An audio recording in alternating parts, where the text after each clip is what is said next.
안녕하십니까? 하나님의 크신 축복이 성도님들의 가정에 가득하시기를 기도드립니다. 하루는 어떤 사람이 예수님께 질문을 했습니다.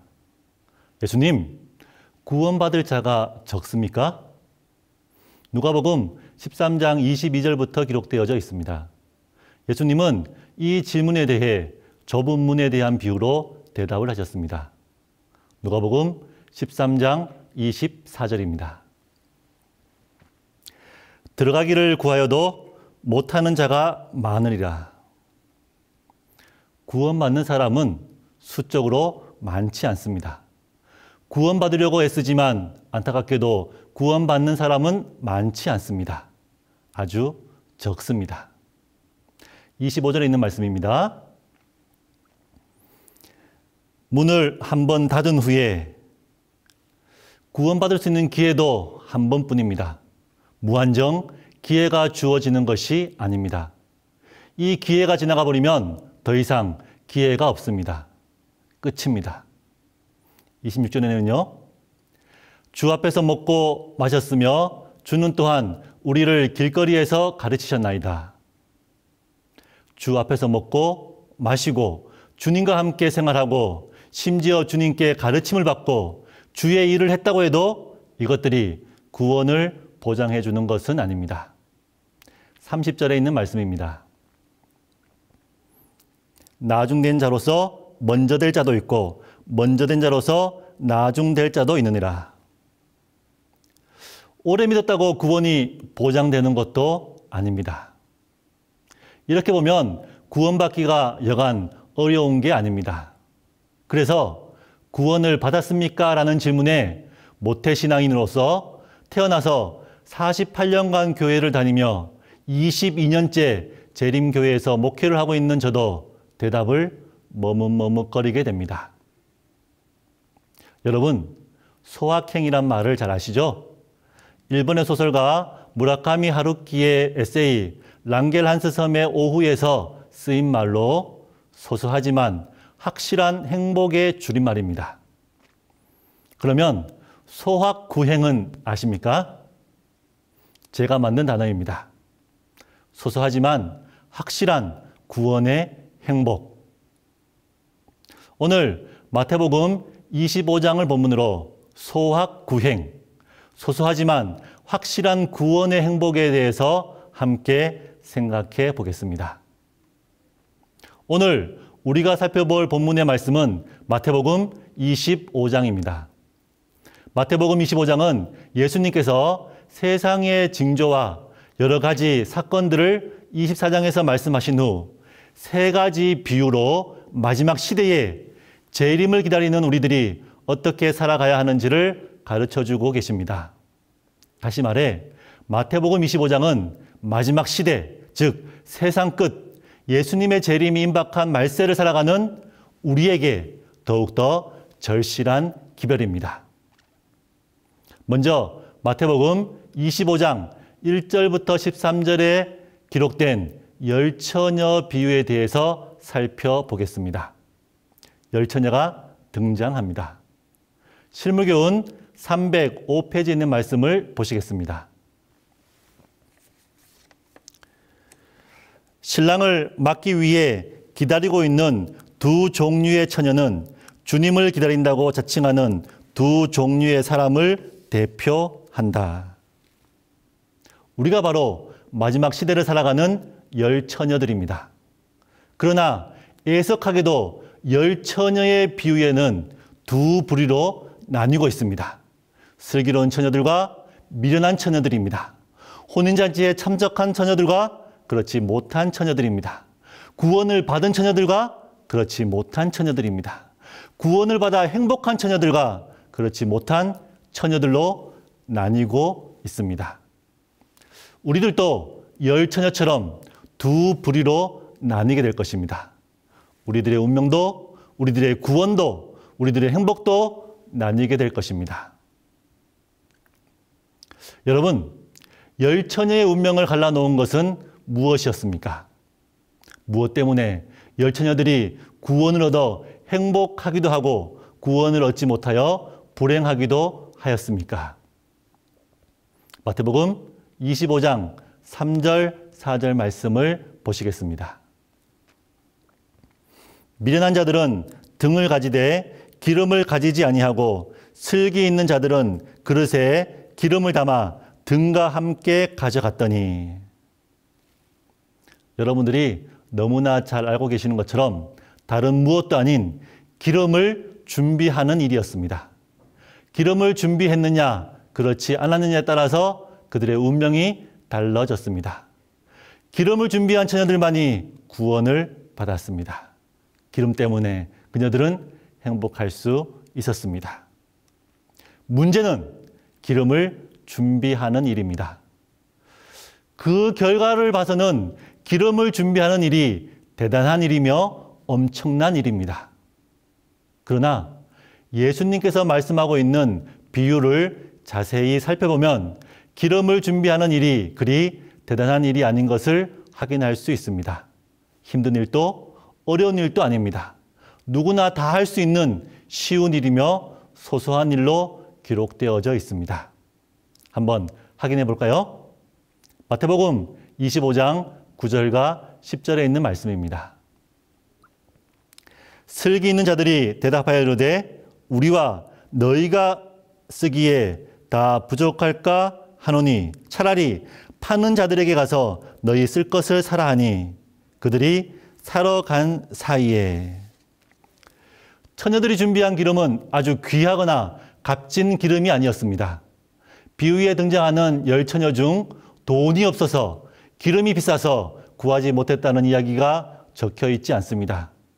비유에 따르면 마치 기름을 준비하지 못한 미련한 처녀들이 한밤중이라도 뛰쳐나가서 호주머니에 가지고 있던 동전만으로도 기름을 살 수 있는 흔한 기름이었습니다. 또한 기름을 준비하는 일은 아무나 못하는 어렵거나 힘든 일이 아니었습니다. 신랑이 밤중에 오자 기름을 준비하지 못한 5 처녀들은 기름을 사기 위해 다 밖으로 뛰쳐나갔습니다.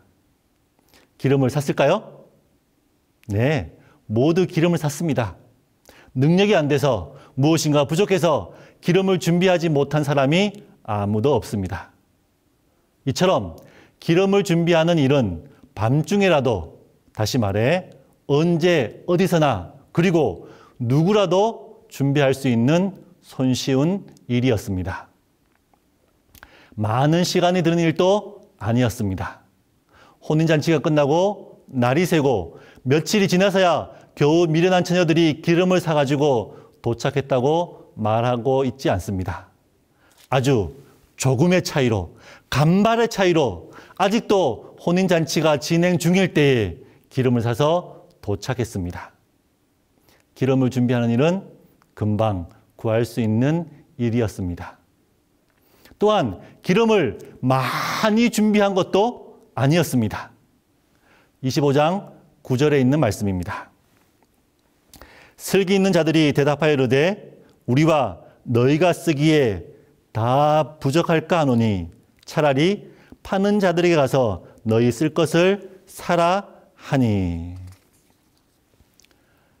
슬기로운 처녀들이 준비한 기름의 양은 2명이 나누어 쓰기에도 부족한 아주 적은 양이었습니다. 이처럼 비유에서 말하고 있는 기름을 준비하는 일은 조금의 시간과 조금의 노력만 들이면 누구나 언제든지 손쉽게 기름을 준비할 수 있는 아주 작고 소소한 일이었습니다.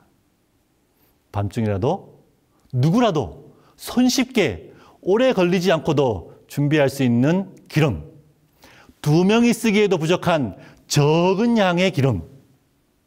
이처럼 소소하게 보이는 기름을 준비하는 일로 말미암아 처녀들의 운명이, 그들의 구원이, 그리고 그들의 행복이 결정되었습니다. 재림을 기다리는 우리들에게도 문제는 10처녀와 같이 기름을 준비하는 것입니다. 기름을 준비하는 자만이 구원에 참여할 수 있을 것입니다. 구원의 행복을 누릴 수 있는 것이죠. 기름은 성령을 표상한다고 실물교훈은 말하고 있습니다. 다시 말하면 우리가 성령을 준비하느냐, 성령 충만한 사람이 되느냐에 따라서 열처녀의 운명처럼 우리의 운명도 결정되어질 것입니다. 그런데 우리가 기억해야 할 것은 성령을 준비하는 일 또한 열처녀가 기름을 준비하는 일과 같다는 것입니다. 성령을 준비하는 일은 성령 충만한 사람이 되는 것은 엄청난 일이나 대단한 일만이 아닙니다. 수만 명 앞에서 복음을 전해야만 성령을 선물로 주시는 것이 아닙니다. 엄청난 기적을 행해야만 성령을 받을 수 있는 것이 아닙니다. 대단한 사람이나 특별한 사람만이 성령의 사람이 되는 것은 아니라는 것이죠. 실물교훈 313페이지에 있는 말씀입니다. 누구나 받고자 하면 다 하나님의 영으로 충만하게 될 수 있다. 온 하늘은 마음의 즐거움과 축복이 될 거룩한 기름을 부어줄 수 있는 통로의 역할을 할 사람이 나타나기를 기다리고 있다. 지금은 은혜의 시기입니다. 누구나 받고자 한다면 성령의 기름을 충분히 받을 수 있고 준비할 수 있습니다. 하나님께서는 너무나 큰 은혜로 값없이 성령의 선물을 주시고자 기다리고 계십니다. 또한 성령이 충만한 삶이란 뭐 엄청난 일이라고 생각되지 않습니다. 소소한 기름을 준비하는 것처럼 우리가 날마다 성경을 읽고 기도하며 예배를 드리고 봉사하며 주님의 말씀대로 살고자 하는 일생생활의 작은 일, 소소한 일을 통해서 성령을 준비할 수 있습니다. 우리들 눈에 작게 보이는 일, 소소한 일, 일상적인 작은 일이 우리의 운명을 갈라 놓을 것입니다. 즉, 기름을 준비하는 소소한 일 때문에 열처녀의 운명이 나뉜 것처럼 우리들의 운명도 작은 일, 소소한 일로 인해서 결정되어질 것입니다. 소확구행, 소소하지만 확실한 구원의 행복을 기억하시기 바랍니다. 기름을 준비하는 작은 일에 충실한 5 슬기로운 처녀들처럼 지금 바로 여기에서 우리가 있는 이곳에서 소소하지만 성령을 준비함으로 확실한 구원의 행복을 경험하시게 되기를 간절히 바랍니다. 두 번째 비유는 달란트 비유입니다. 여기에는 3명의 종들이 등장을 합니다. 여기서도 열처녀의 비유와 동일하게 두 부류로 나뉘게 됩니다. 돈을 남긴 종과 그렇지 못한 종이 있습니다. 착하고 충성된 종과 악하고 게으른 종으로 나뉘고 있습니다. 주인의 즐거움에 참여한 종과 있는 것까지 빼앗기고 바깥 어두운 데 내어 쫓겨 거기서 슬피 울며 이를 갈고 있는 종으로 그들의 운명이 나뉘고 있습니다. 왜 이들의 운명이 이렇게 갈라지게 되었습니까? 무엇 때문에 한쪽은 칭찬을 듣고 주인의 즐거움에 참여하며 행복을 누렸지만 또한 그 반대편은 그것을 얻지 못한 것일까요? 마태복음 25장 21절에 있는 말씀입니다. 그 주인이 이르되 잘하였도다 착하고 충성된 종아 내가 적은 일에 충성하였음에 내가 많은 것을 내게 맡기리니 내 주인의 즐거움에 참여할지어다 하고 23절 말씀 더 보시겠습니다.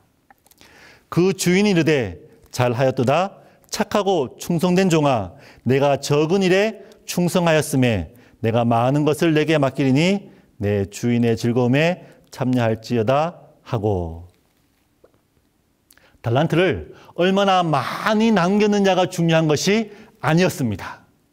5달란트든 2달란트든 주인은 똑같이 칭찬을 하고 있습니다. 25장 27절에 있는 말씀입니다.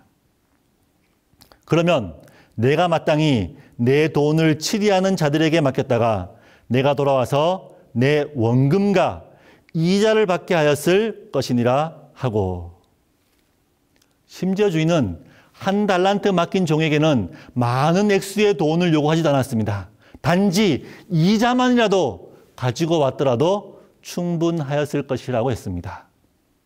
이처럼 주인이 바라는 것은 적은 일에 대한 것이었습니다. 적은 일에 충실한 종들은 주인으로부터 칭찬을 받았으며 그들이 그토록 원하던 주인의 즐거움에 참여하는 행복을 누리게 되었습니다. 실물교훈 244페이지에 있는 말씀을 보시겠습니다. 달란트는 아무리 적을지라도 받은 자는 사용해야 한다. 우리에게 가장 크게 관계되는 문제는 내가 얼마나 많이 받았느냐가 아니고 내가 받은 것을 어떻게 사용하고 있느냐 하는 것이다. 이 달란트 비유는 열처녀의 비유에서 이어서 성령이 충만한 삶의 모습을 보여주고 있습니다. 상상을 해보면 5달란트를 남긴 종이 한 번에 그 많은 5달란트를 남기지 못했을 것입니다. 5달란트를 가지고 장사를 해서 또 어떤 일을 해서 10원, 100원, 1000원을 남기다 보니 5달란트가 남게 된 것일 것입니다. 주인은 이처럼 적은 일에 충성하기를 원하였습니다. 성령의 기름을 준비하는 일은 적은 일부터 시작되는 것입니다. 하나님께서 우리에게 요구하시는 것은 적은 일에 충실하라는 것입니다. 우리가 날마다 성경을 읽고 기도하며 예배를 드리고 봉사하며 주님의 말씀대로 살아가고자 하는 일상생활의 작은 일들, 소소한 일들에 충실하는 것입니다. 적은 일, 소소한 일, 일상적인 흔한 일에 우리가 충성을 다할 때 우리는 착하고 충성된 종이라는 칭찬을 받게 될 것입니다. 그리고 온 우주의 주인이신 하나님께서 준비한 즐거움에 참여하는 행복을 누리게 될 것입니다. 실물교훈 264페이지에 있는 말씀입니다. 그것이 작기 때문에 작은 일의 중요성이 경시되는 일이 종종 있다. 그러나 이 작은 일이 인생의 실제적인 훈련에 있어서 많은 것을 제공해 준다. 그리스도 인생에 있어서 사실상 요긴하지 않는 것은 하나도 없다. 작은 일의 중요성을 과소평가하기 때문에 우리의 품성 건설에 여러 가지 위험을 초래할 수 있다. 그렇습니다. 우리가 하나님께서 준비한 즐거움에 참여하는 행복은 작은 일에 충성하는 것입니다. 작은 일, 소소한 일, 일상적인 일에서부터 우리의 품성을 변화시키고 성령이 충만한 삶을 이루어 나갈 수 있습니다. 누가복음 16장 10절에 있는 말씀입니다. 지극히 작은 것에 충성된 자는 큰 것에도 충성되고 지극히 작은 것에 불의한 자는 큰 것에도 불의하느니라. 소확구행, 소소하지만 확실한 구원의 행복을 기억하시기 바랍니다.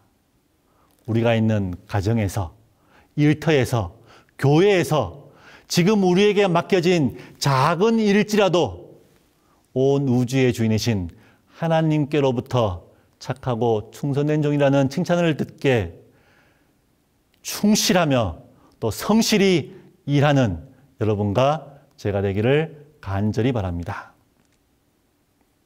이제 마지막으로 양과 염소의 비유를 살펴보겠습니다. 우리는 더욱더 더 작은 일의 소중함을 배우게 됩니다. 여기서도 앞의 비유처럼 인자가 자기 영광으로 모든 천사와 함께 올 때 임금으로부터 칭찬받고 예비된 나라를 상속받는 것이 가장 큰 행복임이 틀림없습니다. 그러나 그들의 바람과는 다르게 여기서도 두 부류로 나뉘고 있습니다. 오른편과 왼편, 양과 염소, 내 아버지께 복받을 자들과 저주를 받을 자들, 창세로부터 예비된 나라를 상속할 자들과 마귀와 그 사자들을 위하여 예비된 영영한 불에 들어갈 자들로 나뉘고 있습니다. 왜 이렇게 그들의 운명과 그들의 행복을 갈라놓았습니까? 마태복음 25장 40절에 있는 말씀입니다. 임금이 대답하여 이르되 내가 진실로 너희에게 이르노니 너희가 여기 내 형제 중에 지극히 작은 자 하나에게 한 것이 곧 내게 한 것이니라 하시고 45절 말씀 더 보시겠습니다. 이에 임금이 대답하여 이르시되 내가 진실로 너희에게 이르노니 이 지극히 작은 자 하나에게 하지 아니한 것이 곧 내게 하지 아니한 것이니라 하시니라. 앞에 두 가지 비유에서처럼 지극히 작은 자 하나에게 한 것에 따라서 그들의 운명이 갈라지게 되었습니다. 심지어 오른편에 있는 양들은 자기들이 언제 이런 일들을 했는지 기억하지도 못하고 있을 정도로 지극히 작은 자에게 행한 지극히 작은 일 때문에 하늘나라를 상속받게 되었습니다. 우리의 행복과 우리의 운명은 바로 지극히 작은 자에게 한 지극히 작은 일들에 의해 좌우될 것입니다. 소학, 구행, 소소하지만 확실한 구원의 행복을 기억하시기를 바랍니다. 여러분, 살아서 구원받은 에녹을 아시죠? 그에 대한 성경의 기록은 몇 줄 되지 않습니다. 엄청난 기적이나 대단한 일들을 행하지도 않았습니다. 그러나 그는 살아서 구원을 받았습니다. 창세기 5장 22절에 있는 말씀을 보시겠습니다. 무드셀라를 낳은 후 300년을 하나님과 동행하며 자녀들을 낳았으며 에녹은 하나님과 동행을 했습니다. 복음교역자 50페이지에 보면 에녹이 어떻게 하나님과 동행했는지 잘 설명해 주고 있습니다. 에녹은 한 걸음씩 한 걸음씩 날마다 하나님께 한 걸음씩 나아갔습니다. 그러다가 결국은 하늘문 바로 앞에 이르게 되었고 단 한 걸음만 더 내딛자 하늘문을 통과하게 되었다고 했습니다. 소학 구행입니다. 소소하지만 확실한 구원의 행복입니다. 일상적인 작은 일들을 통해서 구원이 이루어지는 것입니다. 교회 예배에 참석하는 일, 성경 보는 일, 기도하는 일, 복음을 전하는 일, 또는 일터에서 우리가 충실히 일하는 일, 심지어 가족을 위해서 집에서 집안일을 하는 것도 포함될 수 있을 것입니다. 이처럼 작은 일들 때문에 우리는 지나쳐버리거나 소홀히 하는 경우가 많이 있습니다. 그러나 이처럼 작은 일에 충성할 때 착하고 충성된 종으로 주님이 준비한 하늘 즐거움에 참여할 수 있을 것입니다. 지극히 작은 자 하나에게 한 지극히 작은 일들이 바로 우리를 아버지 하나님께 복받을 자로 준비될 것이며 창세로부터 예비된 나라를 상속받게 될 것입니다. 생애의 빛 80페이지와 81페이지에 있는 말씀을 보시겠습니다. 하나님께서는 성공에 관하여 염려하기를 바라지 않으신다. 그들이 어떤 큰 일을 하고 있다는 것을 느끼거나 깨달을 필요가 없다. 만일 그들이 하나님께서 그들에게 맡겨주신 일들 조용히 그리고 성실하게 할 것 같으면 그들의 생애는 결코 헛되지 않을 것이다. 하나님을 위하여 일하는 사람들은 더욱더 그리스도처럼 될 것이다. 소학 구행입니다. 소소하지만 확실한 구원의 행복입니다. 우리가 지금 있는 가정에서 또는 일터에서 또는 교회에서 작은 일, 지극히 작은 자에게 행한 지극히 작은 일들을 통하여 성령의 기름을 준비할 수 있습니다. 성령 충만한 재림 성도로서 살아갈 수 있습니다. 그러면 어린 양의 혼인잔치와 온 우주의 주인이 준비한 즐거움과 창세로부터 예비된 나라를 상속받을 수 있는 슬기롭고 착하고 충성되고 하나님 아버지께 복받는 여러분과 제가 되기를 간절히 바랍니다.